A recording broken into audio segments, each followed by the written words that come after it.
বাস থেকে নামার সময় পকেটমারির অভিযোগে এক ব্যক্তিকে হাতে নাতে ধরে ফেললেন যাত্রীরা। শনিবার সন্ধ্যার এই ঘটনাকে ঘিরে চাঞ্চল্য ছড়ায় দুর্গাপুরের গান্ধী মোড় এলাকায়।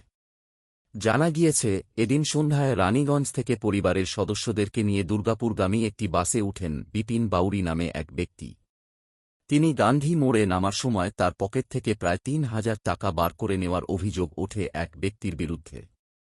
অভিযোগকারীর দাবি, বাস থেকে নামার সময় তার পরিবারের সদস্যরা ঠিক পিছনেই ছিলেন। সেই সুযোগে অভিযুক্ত ব্যক্তি পিছন থেকে এসে তার পকেট থেকে ওই টাকা বের করে নেন বলে অভিযোগ।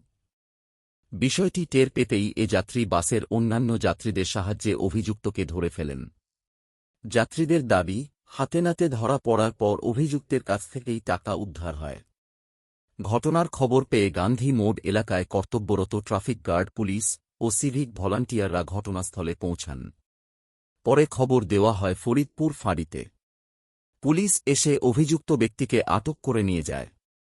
টাকা উদ্ধার হওয়ায় স্বস্তি প্রকাশ করেছেন অভিযোগকারী। ঘটনাকে কেন্দ্র করে বেশ কিছুক্ষণের জন্য গান্ধী মোড় এলাকায় চাঞ্চল্য ছড়িয়ে পড়ে।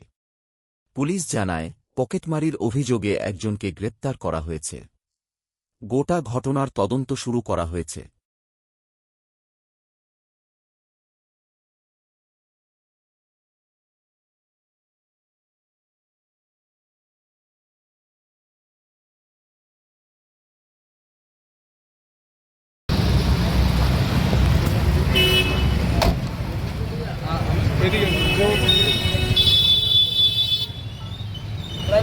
দাদা আপনাকে ধরলো কেন? কিসে কথা ধরলো কেন? আপনাকে ধরলো কেন?